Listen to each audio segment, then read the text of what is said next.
नमस्कार, मैं पंडित गणेश ठंगवाल स्वागत करता हूं आप सभी का अपने YouTube चैनल ज्ञान धर्म संगम पर। तो दोस्तों, कुछ लोगों ने मेरे से आग्रह किया था कि गणेश जी और कार्तिकेय जी के विवाह के ऊपर वीडियो डालने के लिए, उसी विषय पर आज का वीडियो बनाने जा रहा हूं। तो नए लोग मेरे साथ जुड़े हैं वो लोग चैनल को सब्सक्राइब कर लें। वीडियो अगर आपको अच्छी लगे तो उस वीडियो को लाइक करें, शेयर करें और कमेंट बॉक्स में आकर कमेंट जरूर करें।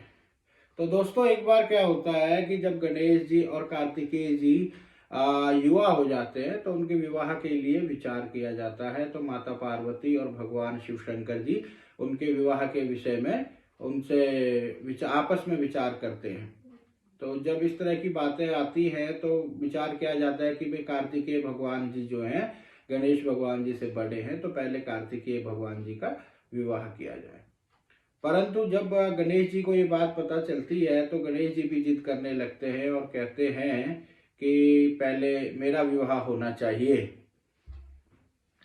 तो इस प्रकार की बातें गणेश जी कहते हैं, जिद करने लगते हैं। तो माता पिता समझाते हैं कि बेटा, कार्तिकेय जी बड़े हैं लेकिन उनका विवाह पहले होना चाहिए। तो लेकिन गणेश जी जो हैं अपनी बाल हट में कि नहीं, पहले मेरा विवाह होना चाहिए, इस तरह से जिद करते हैं। तो जब इस तरह की जिद को देखते हैं तो फिर कार्तिकेय जी कहते हैं कि भाई नहीं, मेरा पहले विवाह होना चाहिए क्योंकि मैं बड़ा हूँ। तो इस प्रकार से जब माता पार्वती और भगवान शंकर जी के समझाने से भी दोनों बालक नहीं मानते हैं, तो भगवान शंकर जी को एक युक्ति समझ में आती है। तो वो उनको बताते हैं कि भाई जो भी दोनों में से पहले पृथ्वी का चक्कर लगा के आएगा तो उसकी शादी पहले की जाएगी। तो ऐसा सुनकर भगवान कार्तिकेय जी और गणेश जी ठीक है कहते हुए कार्तिकेय भगवान अपने मोर, जो कि उनका वाहन है, उस पर बैठकर चले जाते हैं पृथ्वी की परिक्रमा लगाने के लिए। परंतु गणेश जी सोचते हैं, यार मेरी तो सवारी चूहा है, अब ये चूहा तो मोर से तो नहीं जीत पाएगा, पहले नहीं हम लोग परिक्रमा कर पाएंगे, तो क्या ऐसे किया जाए कि मेरी परिक्रमा पहले हो जाए। तो इस प्रकार गणेश जी को एक बात याद आती है कि शास्त्रों में कई जगह वर्णन मिलता है कि माता पिता जो हैं उनका जो दर्जा है वो आसमान से भी बड़ा, आकाश से भी बड़ा है, और पृथ्वी आकाश से ऊंचा और पृथ्वी से भी बड़ा है।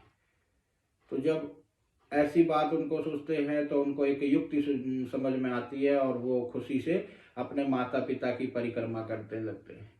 और अपने माता पिता की परिक्रमा करने के बाद में माता पार्वती जी और भगवान शंकर जी को प्रणाम करते हुए कहते हैं कि माता कि मैंने आप दोनों की परिक्रमा कर ली, और शास्त्र प्रमाणित करता है कि जो माता पिता का दर्जा है वो आकाश से ऊंचा और पृथ्वी से बड़ा है। तो इसलिए मैंने आपकी परिक्रमा कर ली, तो इसका मतलब कि मैंने पृथ्वी की भी परिक्रमा कर ली। तो इस प्रकार से भगवान शंकर और माता पार्वती जी उनकी बुद्धि को देखकर प्रसन्न होते हैं और गणेश जी का विवाह पहले करने के लिए विचार करते हैं, और उनका विवाह पहले हो जाता है। और इतने में कार्तिकेय भगवान जी पृथ्वी का चक्कर लगाकर आते हैं। तो वो मन ही मन सोचते हैं कि गणेश जी तो अब डर के मारे लगता है परिक्रमा पर गए ही नहीं है। तो आकर सोचते हैं कि मेरा विवाह ही पहले होगा। तो इस प्रकार से लेकिन जब वो आते हैं माता पिता के पास में तो उनको बताते हैं कि गणेश जी ने पूरी परिक्रमा कर ली है और उनका विवाह पहले होगा। तो इस प्रकार से हमेशा ये बात ध्यान में रखनी चाहिए कि बुद्धिमता से किसी भी मुश्किल कार्य को सुगमता से किया जा सकता है। तो इसीलिए इसी बात से प्रसन्न होकर माता पार्वती जी और पिता शंकर जी ने उनको बुद्धि के कारण ही प्रथम पूज्य होने का आशीर्वाद दिया, और गणेश जी का विवाह पहले हो गया। और इस बात से रुष्ट होकर भगवान कार्तिकेय जी क्रौंच नाम के पर्वत पर चले गए। माता पिता ने बहुत समझाया, बहुत मनाया, लेकिन उन्होंने क्रौंच पर्वत से आने से मना कर दिया। तो दोस्तों, आज की वीडियो में इतना ही। वीडियो आपको कैसी लगी जरूर बताएं। नमस्कार, धन्यवाद।